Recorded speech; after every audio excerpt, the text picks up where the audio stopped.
Fred Roumbanis. We're here with Bass Angler Magazine at the Bassmaster Classic for 2014 here in Birmingham, Alabama. We're fishing Lake Guntersville. It's going to be a legendary classic. You're going to see record weights fall. There's going to be not only a 5-fish record, I think, caught, but you're going to see the overall 3-day record be broken here this week.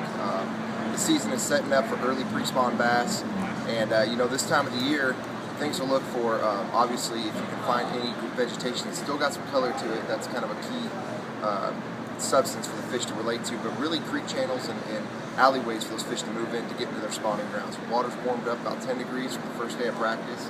The big thing here, and it's typical this time of the year, is ripping your red rattling baits.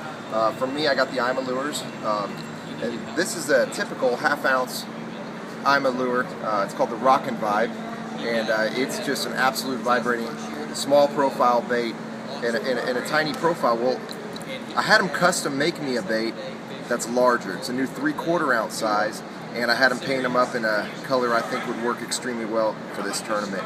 And I was really pleased to get these in time for the tournament.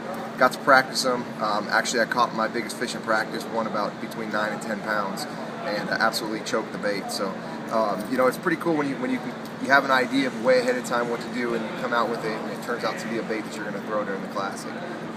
Got it rigged up on 15-pound P-line fluorocarbon, one of the new Ardent Apex Pro reels, and iRod. Just absolutely one of the funnest ways to catch them. You know, this is going to be a dominant pattern. This is what a lot of guys are going to do in different styles of lipless crankbaits. But I also got on another deal I'll kind of share with you. And I'm typically liking to throw swim baits a lot.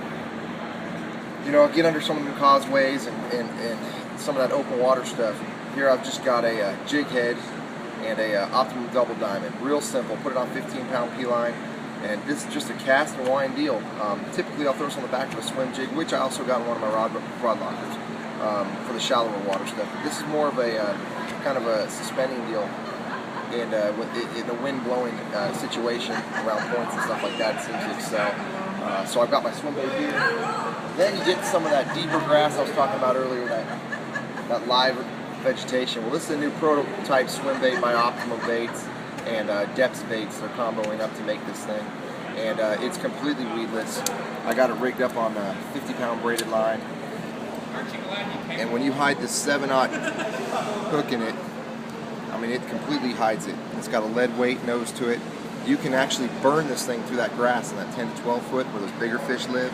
But what you can also do is you can put the line through the nose right here, and now you can reel it in like a rattle trap. So it's got more vibration like this. But the way that I'm finding to get more bites in practice is actually cutting it right through the nose and burning it through that deep grass. It's really soft and pliable bait, and the action is just wicked. So hopefully I can land 1 or 2 big ones on that, and you know, catch the rest of them on the Rockin' Vibe and the smaller swim baits, and make it a good tournament. So looking forward to it. This is Bass Angler Magazine. Hope to see you guys on the final day of the tournament.